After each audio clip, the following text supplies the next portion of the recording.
So the Pope passed away. Who is going to be replacing him? Well, could be this guy. Hmm? What are you doing? Nothing. Me?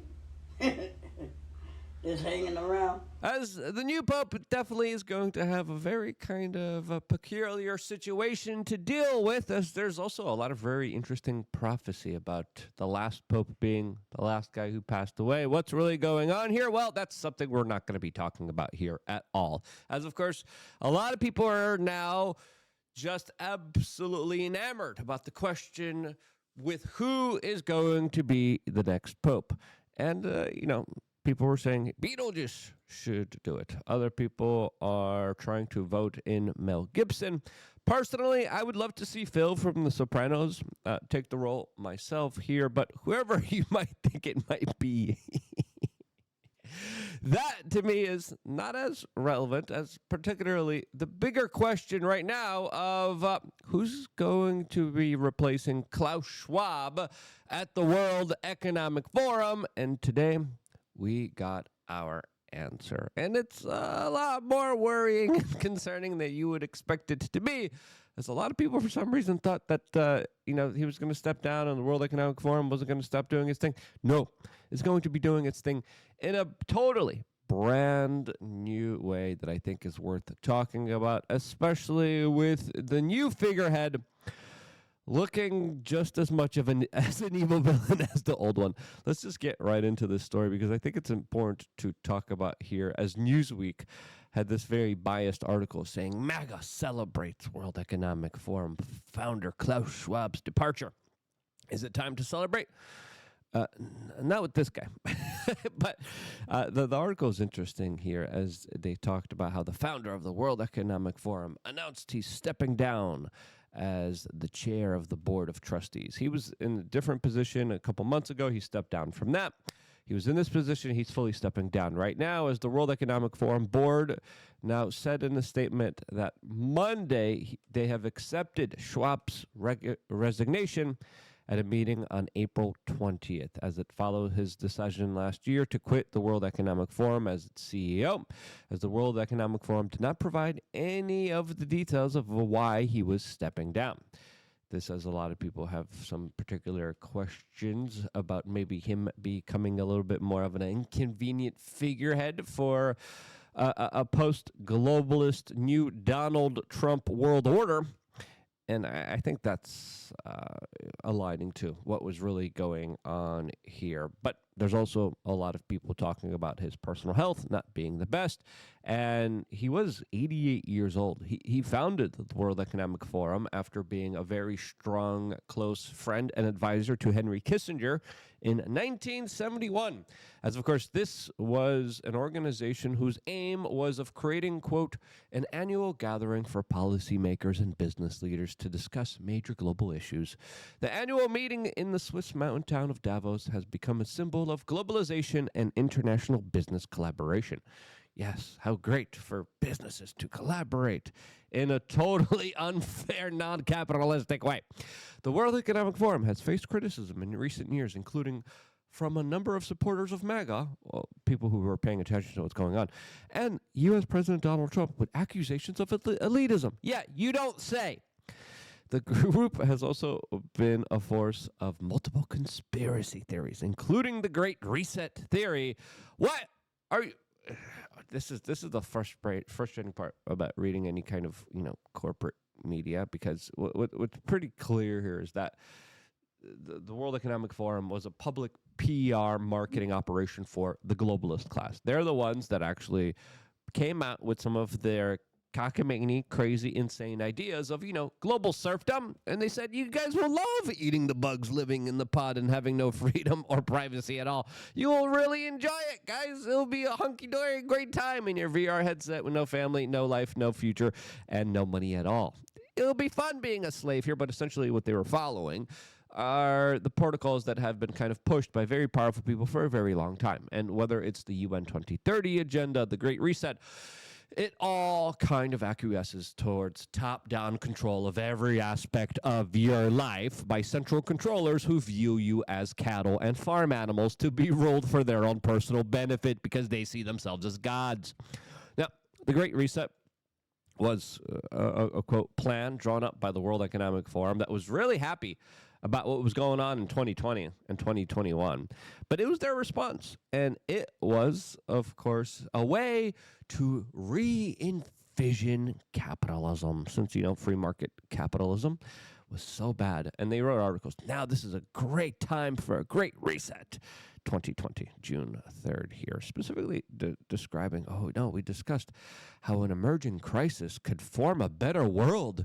People don't get to travel anymore, and they get to be locked down, which means it's good for the environment. Yeah, you being in a prison cell for questioning or trying to have any semblance of freedom. You being arrested at the beach, great thing. Small mom and pop businesses being shut down and our multinational corporations being allowed to be wide open. Yay! What a great reset. Yay! This is awesome for the globalist predator class, as now their new boss was, of course, one of the people that was capitalizing off of their reversed engineered type of MK Ultra mind control against the general public that was trying to get them to acquiesce to their slavery. Nestle, I have a lot of things to say about Nestle.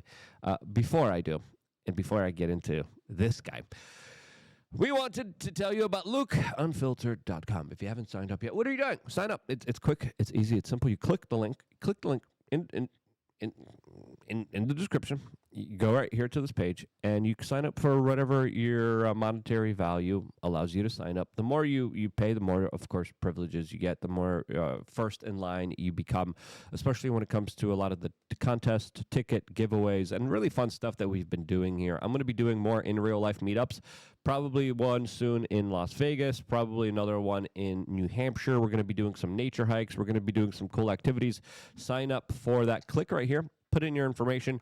Check your spam, because our emails now go to spam for some reason. And you get back a login credential. We're going to be doing a really fun range day, May 4th, coming up in just a few days from now.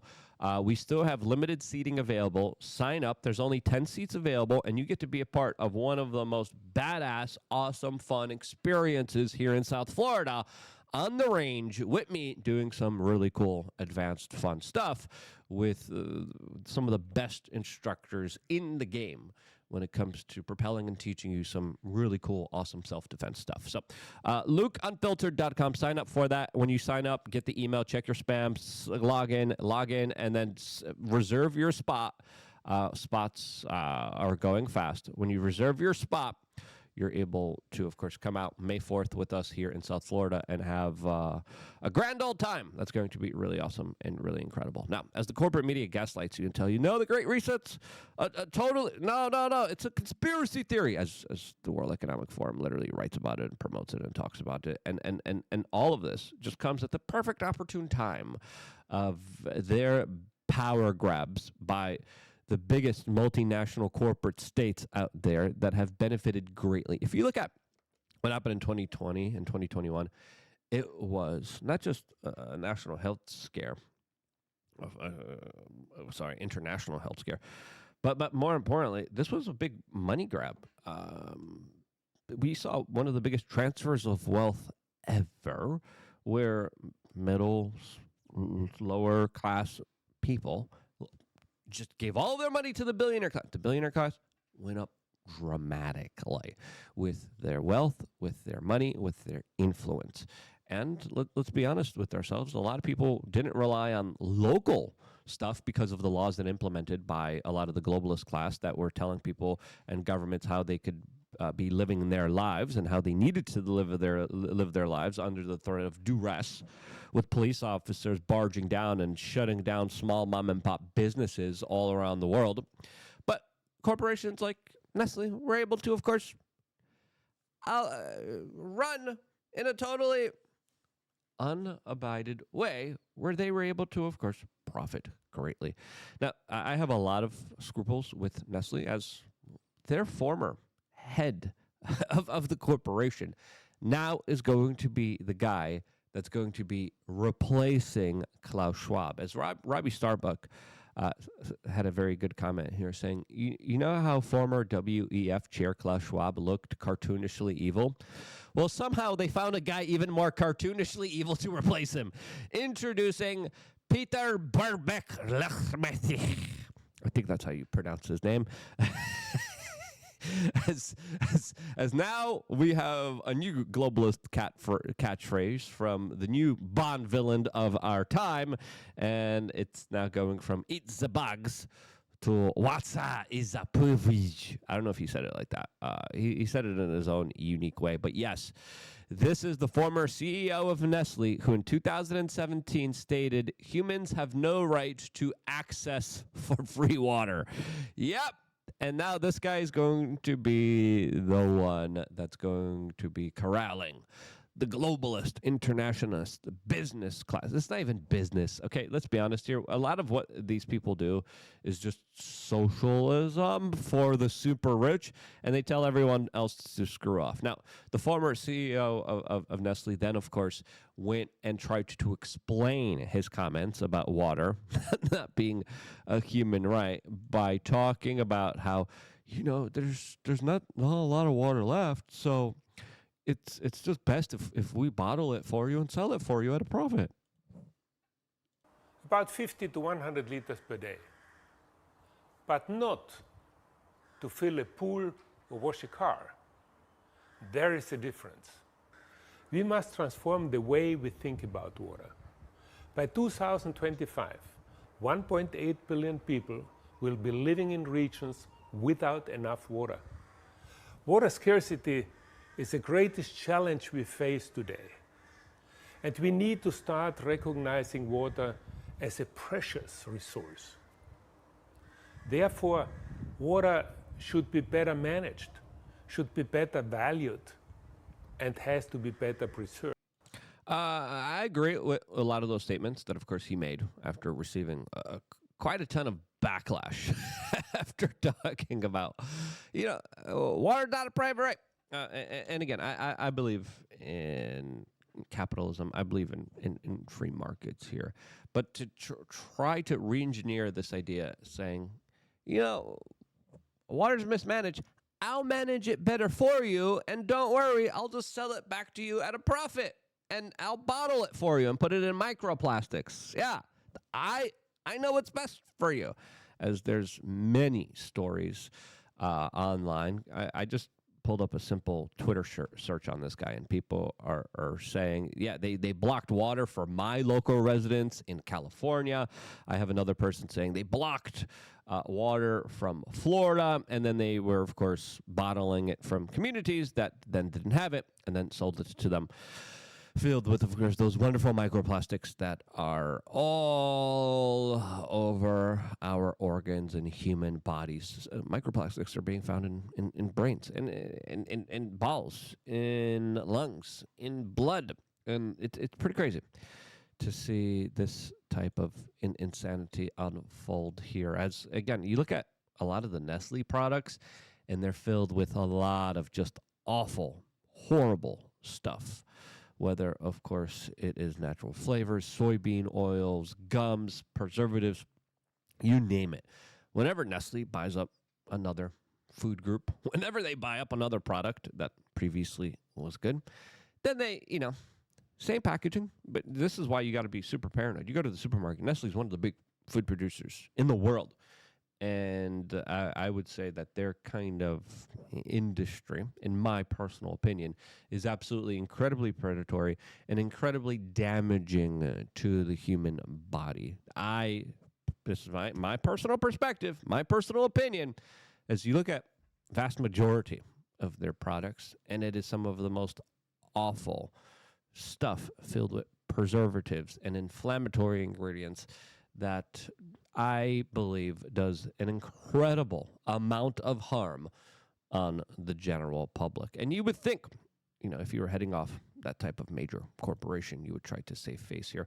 As, of course, 4 years ago, Mars, Nestle, Hershey were facing child slavery lawsuits in the United States from specifically the Ivory Coast here. Now, a judge did dismiss this child slavery case, but then we also have this article here from The Guardian 9 years ago that reads, Nestle admits slavery in Thailand while fighting child labor lawsuit in Ivory Coast. And again, ongoing allegations of just horrible practices that have caused a lot of devastation and destruction, as the vast majority of people in the Western world keep consuming a lot of their very bad products. Dr. Simon Goodek said, everyone cheering Klaus Schwab's exit from the World Economic Forum should be careful what they wish for. His replacement is none other than Peter Brabeck-Letmathe, ex-Nestle CEO, supporter of the Fourth Industrial Revolution, food supply poisoner, and the guy who said water isn't a human right here. Now, we are facing some very tough questions, specifically when it comes to water resource allocations.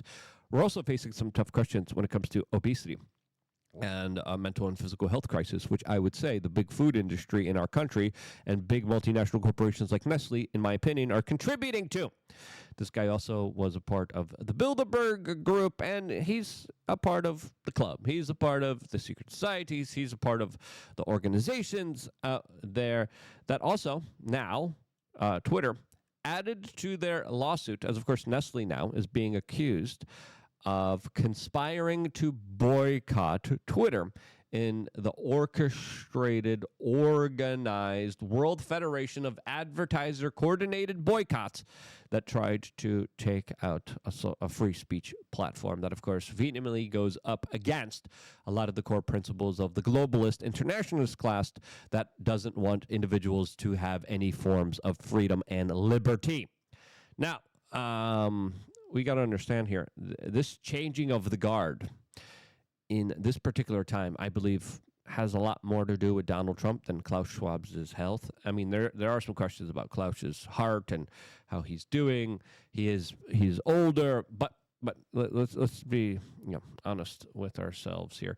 I think that was one of the factors, but I think the biggest factor is Donald Trump coming in there and rejecting the Great Reset, rejecting a lot of these globalist ideas, moving away from the World Economic Forum, the World Health Organization, and these other globalist organizations that now him and Elon Musk actually untangled a lot of the taxpayer funds and money from that used to all overwhelmingly go to these institutions to propel and push these bastardized ideas of human slavery as some form of innovation.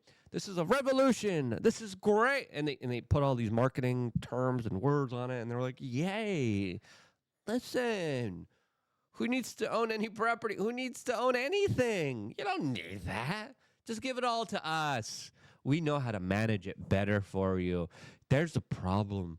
There's scarcity. Lots of scarcity, by the way, is just artificially made, by the way. A part of these fake free market non-capitalistic systems that truly highlight a monopoly. I would argue that Nestle does control a significant monopoly on our food industry, and I think it is a warning sign of what happens when big corporations just get too big, and then, of course, they start pulling out all the tricks out there and lead to irreversible harm of the general public, in my opinion. Again, I'm not trying to get sued here. So this is going to be a very interesting next few weeks and months of the World Economic Forum. It's going to be interesting to see what they're going to try to push out here. Because, again, during 2020, they were like, yeah, oh, no, we're going to do the Great Reset. It's going to be great. But all of it is just following and, again, we could go back. It's not even the UN 2030 vision. It's the Club of Rome. It's the Committee of 300. There's so many different kind of protocols that all call for the same thing. It's all about, and look at the nice words here. It's all about the people. It's all about the planet. It's all about prosperity. It's all about peace. Yeah, right. You start looking, and it's all about, yeah, you can't drive. Driving's bad. Yeah, you can't travel. Traveling's bad, as literally the people lecturing you about this are flying on private jets.